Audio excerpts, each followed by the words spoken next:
Cyril Moret, j'ai 20 minutes avec vous pour une intervention qui, somme toute, va être très simple.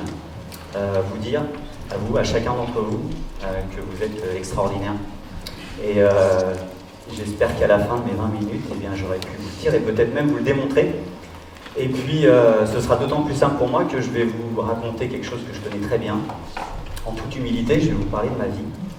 Et ce sera encore plus simple pour moi parce que je sais qu'aujourd'hui, vous avez eu pas mal d'interventions avec un peu de théorie, un peu d'astuces, quelques clés pour faire bouger les choses. Donc j'espère finalement être peut-être comme le dernier étage d'une fusée qui va lancer son satellite ou tout simplement le doigt qui appuiera sur le bouton de démarrage.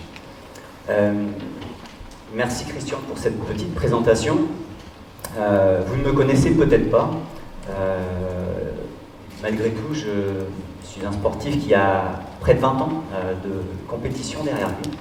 Et afin de faire un peu plus connaissance, eh bien, je vous propose, grâce à Andrés, un petit film où je remets quelques images sur mon parcours, ce qui m'a mené, je dirais jusqu'à quelques sommets de l'Olympe.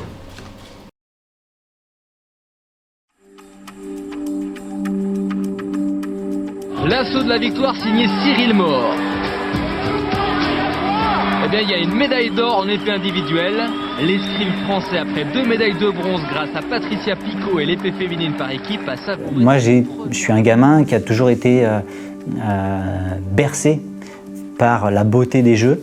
Et même si, à un moment donné, je me suis bien rendu compte, vers peut-être 14, 15 ans, 16 ans, que les jeux, c'était pas pour moi parce que j'avais pas choisi la voie de la... J'avais pas choisi un sport déjà, et j'avais pas choisi la voie de la compétition.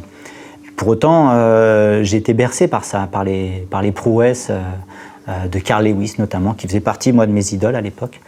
Et les jeux ont été vraiment un fil directeur de toute ma vie parce que en 92, quand je chute, c'était juste après avoir vu les jeux d'Albertville.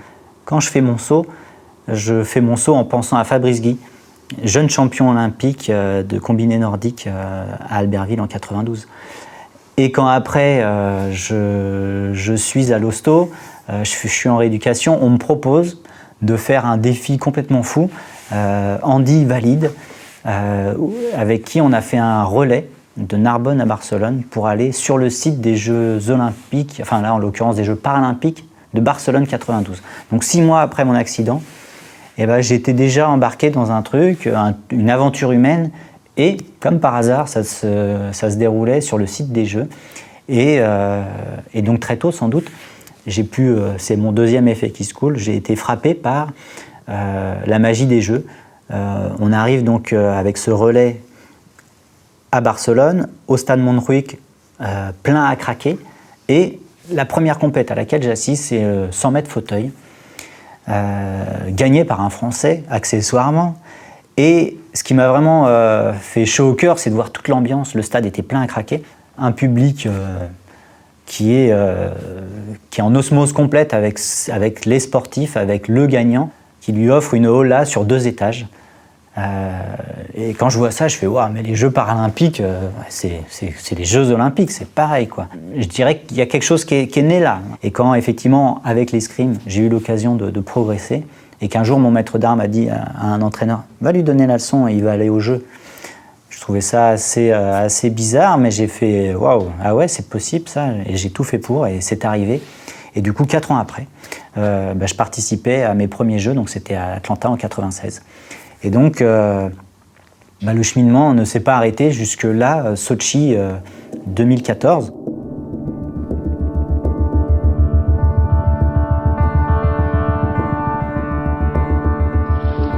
Il y a une certaine douleur à aller toucher la performance, ça se fait pas en claquant des doigts, d'autant plus quand la concurrence est là. Et donc la douleur est la même chez les valides, chez les handis, pour obtenir le haut niveau. Donc il y a du plaisir, mais il y a un peu de masochisme quand même. Il faut connaître chaque porte, chaque virage. La moindre erreur peut être fatale. Visibilité faible égale danger supplémentaire. La comparaison avec les sportifs valides, elle peut avoir lieu, mais j'ai l'impression que d'une manière générale, le sport de compétition, le sport de haut niveau, implique une connaissance de soi-même et de son environnement direct qui est majeure. Mais en l'occurrence, la démarche est la même. C'est pousser au maximum l'interaction qu'il y a avec tous les éléments qui font partie du jeu finalement. La différence, elle ne se joue pas là entre les handis et les valides. Et même, j'aurais envie de dire, si je pousse un petit peu le bouchon plus loin, je dirais que le handicap est qu'un élément parmi d'autres qui vont jusqu'à la performance. C'est-à-dire que quand on est sportif handisport de haut niveau, à un moment donné, on est dans des souffrances, dans des envies, dans des besoins qui sont les mêmes que pour les sportifs valides. C'est le même engagement, c'est la même souffrance, parfois on a l'habitude de dire, parce que les entraînements, il faut pouvoir les accepter.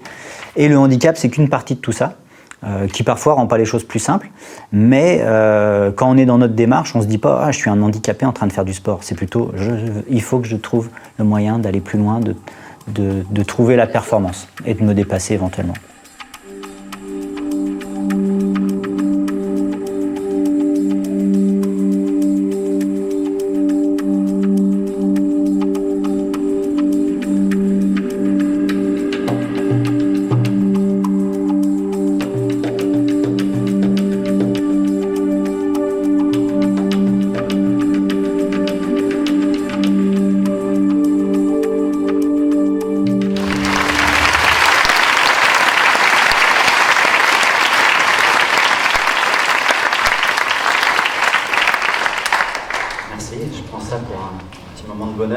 Et de fraîcheur aussi. J'espère qu'avec les températures du moment, ça vous aura donné un petit équilibre sympathique. Et je vous propose de retourner justement à la montagne pour parler de ce moment. Mon intervenant précédent a pu évoquer quelques éléments. C'est-à-dire que je me suis arrangé pour avoir un gros problème. Donc restait à moi un champ d'opportunités hyper large et vaste. Et donc on se remet en 92, après les Jeux, voilà, je ne l'explique pas dans le film, mais en fait c'est un truc tout bête, d'ailleurs comme beaucoup d'accidents. J'ai fait un saut et j'ai fait alors un magnifique saut évidemment, il était énorme, beau, enfin bref, mais c'était la réception qui était effectivement très mauvaise, donc j'ai cherché à impressionner mes amis à l'époque et puis j'ai juste pu gagner de retomber sur le dos, de me casser la colonne vertébrale. Et voilà, dans les moments un peu, dans ce moment en fait qui est très furtif, très court, j'ai quand même tout de suite senti qu'il s'était passé quelque chose de grave. Et je ne sais pas pourquoi, moi quand j'ai pris mes jambes, voilà, elles ne m'appartenaient déjà plus. C'est comme si j'avais pris de rondins de bois. Tout était très rapide et là, on n'est plus dans un jeu vidéo. Il n'y a pas de non, j'ai le droit à une autre vie, je veux recommencer. Pourtant, on est à rien. Il y a 10 secondes, j'étais encore valide. Et voilà, une seconde ou deux après, cette chose-là est passée et on prend pour perpétuité.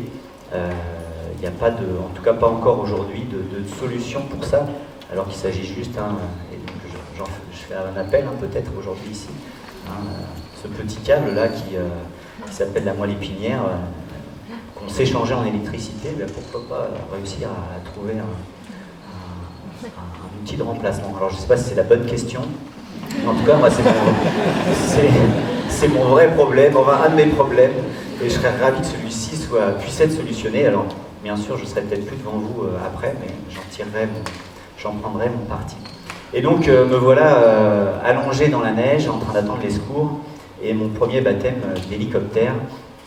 Et j'ai quelques images effectivement qui me traversent l'esprit. Et j'ai envie de partager là tout de suite ces images. La première, c'est alors que je suis allongé dans la neige et que j'ai mon ciel bleu face à moi, je vois un fauteuil.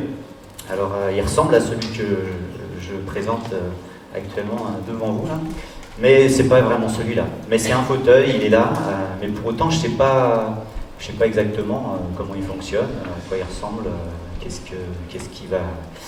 Je ne vois pas que ça va être mon compagnon de tous les jours.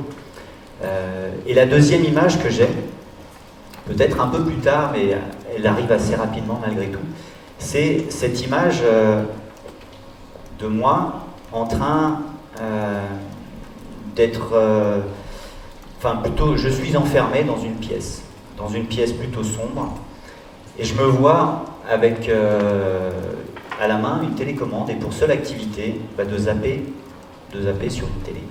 Voilà.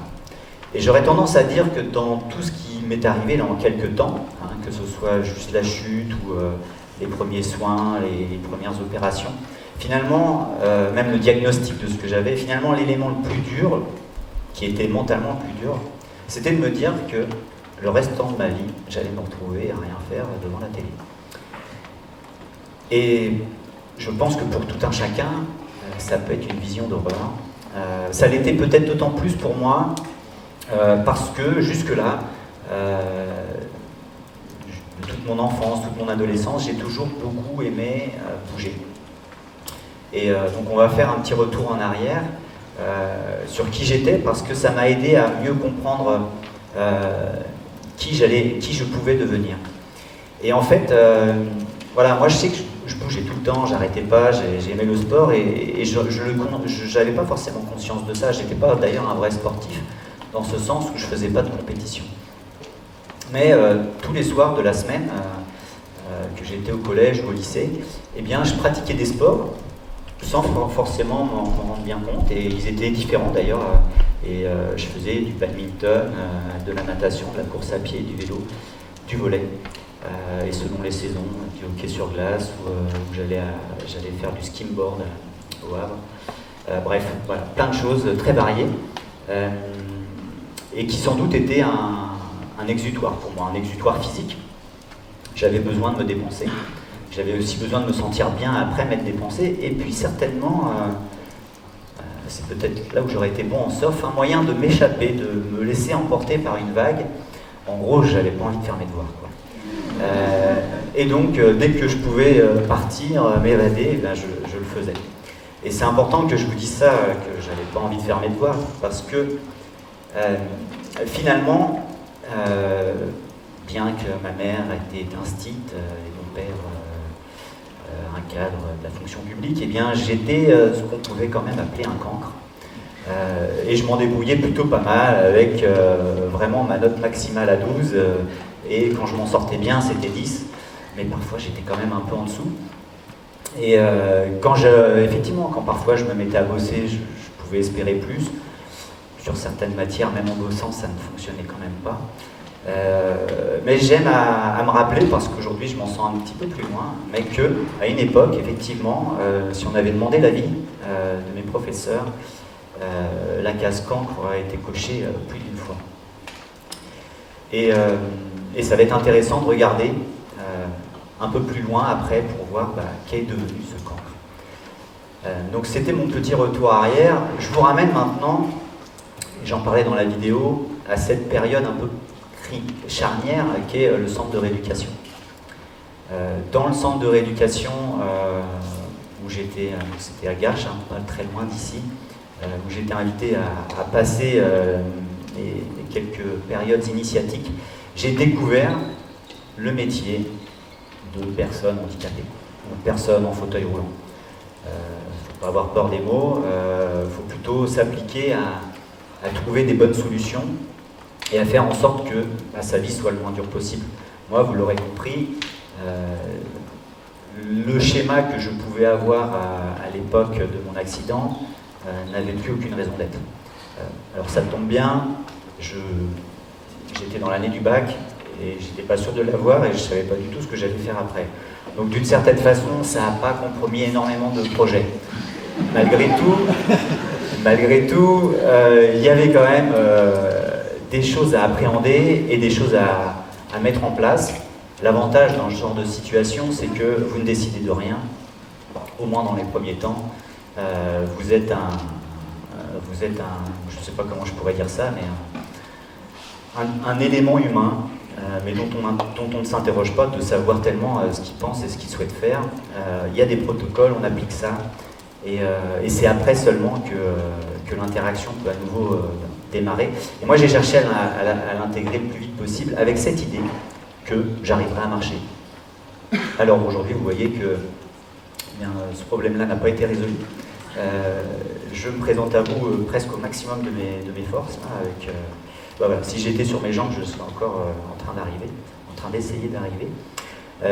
Et donc, j'ai malgré tout essayé de booster tout ça au maximum en me donnant toutes les chances possibles, en prenant tout ce qu'on m'offrait pour à la fois découvrir mon métier de jeune handi, de faire en sorte que les choses se passent le plus doucement possible, le plus simplement, et ensuite faire en sorte que eh bien, je me construise un avenir sur une base de projets qui me plaisent et pas être celui, je vous le rappelle, qui allait tenir la télécommande. Et donc, j'ai été assez étonné de voir que sur mes premiers instants en centre de rééducation, quand j'ai pu avoir une certaine autonomie, eh bien, je me suis littéralement jeté sur tous les sports qu'on me proposait. Et vous l'avez vu, hein, j'étais plutôt sur la fin, sur des sports où je risquais ma vie, hein, que ce soit en escrime avec ses armes coupantes ou en ski, avec ces pistes qu'on peut dévaler à plus de 130 km/h. Et bien pour autant, au début, j'ai osé prendre des risques en faisant du ping-pong, en faisant du tir à l'arc. Voilà, j'ai pris tout ce qu'on me proposait, et d'une certaine façon, et c'est vraiment plus tard que je m'en suis rendu compte, j'ai pu retrouver qui j'étais. J'ai pu retrouver qui j'étais en pratiquant la démarche qui m'avait tenu jusque-là. C'était celle d'un jeune homme qui touche à tous les sports. Et il y a une forme d'inclusion, il y a une forme d'apaisement, il y a une forme de rééquilibrage, puisque, malgré les difficultés de l'époque, hein, parce que je peux vous dire qu'on ne trouve pas si facilement que ça un fauteuil d'athlétisme, un fauteuil d'escrime, un fauteuil de basket, puisqu'à chaque fois qu'on va changer de sport, il faut du matériel spécifique, du matériel qui coûte cher. Mais malgré tout, la démarche était là, de tester tous les sports que je pouvais, qui se présentaient à moi. Et on se remet dans la petite pièce noire là, avec la télécommande. En fait, chaque démarche dans ce sens-là était pour moi une façon d'ouvrir quelque chose, d'ouvrir les fenêtres. Chaque sport était finalement un petit bout de lumière en plus qui venait de l'extérieur, mais aussi qui me permettait de me projeter vers l'extérieur. Et je crois que j'ai vraiment voulu faire ça, naturellement, inconsciemment, mais faire péter ces fenêtres, ouvrir et me donner des perspectives. Et donc au-delà des différents sports que j'ai pu tester, c'est finalement de rejouer un projet que j'avais enfoui en moi, celui du jeune, du gamin qui regardait les jeux avec des grands yeux. J'ai parlé de Carl Lewis dans le film, mais des modèles, des gens qui m'ont fait rêver, j'en ai énormément. Et effectivement, le handisport a pu, je dirais, faire jaillir à nouveau une flamme qui était là et qui demandait peut-être qu'à trouver son terreau ou à trouver son socle pour pouvoir émerger. Et donc effectivement, c'est dans le sport de compétition que eh bien, je me suis embarqué petit à petit, mais de façon assez durable, en mettant les moyens. Et c'était plutôt facile au début parce qu'on n'a quasiment pas de moyens en handisport. Donc c'est facile de tout mettre d'un coup, de faire tapis. Et je me suis embarqué, comme un athlète valide d'ailleurs, hein, mais avec peut-être des circuits un peu plus courts notamment parce qu'il y a moins de monde en handisport et parce que j'avais un handicap qui, d'une certaine façon, et c'est un peu bizarre de vous le dire à vous, mais j'ai un très bon handicap. Et dans le milieu, j'étais presque traité de paraplégique de luxe, ce qui n'était pas un compliment, je peux vous le dire, mais je savais y voir l'avantage qui était attaché à ça. Et effectivement, même si je n'avais pas réussi à marcher à nouveau, en tout cas sur mon fauteuil roulant, je suis plutôt très physique. Et du coup, par rapport à d'autres, eh bien, ça me donnait ce petit avantage pour découvrir plus vite le sport sur lequel j'allais me donner à fond. Et on voit cette image d'escrime. Voilà, il est évident que l'escrime était un sport qui me collait bien à la peau et presque aujourd'hui la personne qui arrivera à me réparer ma moelle épinière, là, et ben, me permettra de tester quelque chose qui reste de l'ordre du fantasme aujourd'hui. C'est est-ce que, avec la connaissance que j'ai de l'escrime, eh bien, je serais capable d'être un bon escrimeur debout. Voilà. Donc aujourd'hui, j'aurais envie de croire que oui, mais rien ne pourra, pour le moment, rien ne permettra de tester ça. Quoi qu'il en soit, je suis allé à fond dans ce chemin-là, et je suis assez éberlué de voir le chemin parcouru. Les médailles sont un élément qui permet de fixer un peu les choses. J'ai participé à 7 jeux, j'ai gagné 7 médailles. Je suis très content de ça. Et quand parfois les gens me demandent si ben voilà, je suis un compétiteur né, eh bien je suis toujours un peu gêné. Et j'ai plutôt envie de dire que la compétition a pour moi été un élément de révélation. C'est-à-dire que ça n'a jamais été tellement l'envie d'être meilleur que mon adversaire du jour qui m'a poussé.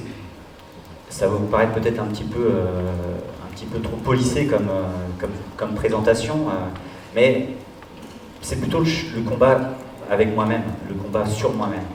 La capacité à imaginer quelque chose à réaliser quelque chose qui paraissait inimaginable avant. Si on regarde pour le ski, moi j'ai cet exemple qui est très fort, où mes premières médailles de niveau mondial, je les ai obtenues en 2011. Eh bien, quand je regarde ces vidéos de 2011, que ce soit en 2013 ou jusqu'à aujourd'hui, et d'ailleurs, comme la vidéo que je vous ai présentée là, je suis vraiment navré, mais moi je vais vous le dire, la vidéo que vous avez vue, elle est nulle. Elle est vraiment nulle. Et j'oserais même pas la passer si mon entraîneur était dans la salle. Parce qu'en fait, c'est étonnant, mais la progression que j'ai pu avoir en ski, grâce à tout l'entourage et grâce à la compétition aussi, eh bien, a fait que j'ai découvert un autre moi-même. Et un autre moi-même qui me plaît. Parce que je suis capable d'aller plus vite, je suis capable d'être plus sûr, je suis capable de prendre des courbes avec beaucoup plus d'engagement, beaucoup plus de plaisir même, d'assurance et de plaisir. Et c'est étonnant parce que j'aurais aimé que quelqu'un vienne me poser la question en 2011, alors comment ça s'est passé? Comment avez-vous trouvé cette descente? Eh bien, j'ai un peu du mal à me mettre dans l'ambiance, mais j'aurais envie de croire que j'ai été capable de lui dire j'ai jamais skié aussi bien de ma vie. Mais comment est-ce que j'aurais été capable de découvrir autre chose s'il n'y avait pas eu la compétition? Parce que rappelez-vous, moi je suis un cancre. Je pense d'une certaine façon qu'on a tous dans notre côté humain cette difficulté à toujours se bouger, se booster. Je sais ce qu'est la procrastination et j'en fais de temps en temps. Mais pour autant, quand on a un schéma qui se déroule grâce au planning des compétitions, qu'on a grâce au jeu tous les 4 ans, ce temps fort qui est majeur, incontournable, indiscutable, alors qu'en fait, qu'il s'agisse de la piste de ski que j'ai descendue là sur la vidéo, ou le géant des Jeux de Sochi, ça reste quoi? Ça reste juste un mec qui se fait plaisir avec... il est en haut de la montagne, il va pousser une petite baguette et il va descendre jusqu'à la ligne d'arrivée. Ça reste exactement la même chose. Alors ça, c'est surtout pratique, ne pas stresser au moment du départ quand on est au jeu. Mais c'est finalement que ça. Et ce qui est aussi magique, eh bien, c'est de voir ce que ça peut donner quand on dit que ce jour-là, cette descente-là, c'est la descente des Jeux. Ou, pour parler de l'escrime, ce match-là, eh bien, ce match-là, c'est la finale des Jeux. Et que ce soit gagné ou perdu, eh bien, ça va changer beaucoup de choses sur l'instant et dans l'avenir. Donc voilà ce qui m'a porté, en tout cas jusque-là. J'espère que vous me connaissez un petit peu plus. Alors c'est pas forcément évident pour moi parce qu'habituellement, j'aime bien faire jouer les interactions et répondre à des questions. Alors je devine dans votre silence, il y en a beaucoup, peut-être on aura l'occasion de se voir après. En tout cas, ce qu'il était important de dire pour moi, c'est que j'espère là que vous avez pris un peu d'énergie. J'aime bien en distribuer et en recevoir aussi, mais je vous laisserai ce temps-là juste après. En tout cas, si vous avez pris de l'énergie, n'oubliez pas que vous avez eu en face de vous pendant 1 minute un cancre. En tout cas, quelqu'un qu'on n'aurait pas imaginé peut-être faire des choses d'une certaine façon un peu extraordinaire. Et donc je vous l'ai dit en introduction, j'espère que vous avez aujourd'hui tous les éléments pour vous dire pourquoi pas être soi-même extraordinaire, faire quelque chose d'extraordinaire, faire quelque chose de plus grand. Et parfois il faut effectivement se mettre un peu en marche, en situation. Moi d'une certaine façon ça a été mon accident, mais je reste persuadé que tout un chacun a cette force de rebondir. Et on l'a en soi, elle est là, présente, elle peut ne jamais s'éveiller, ne jamais se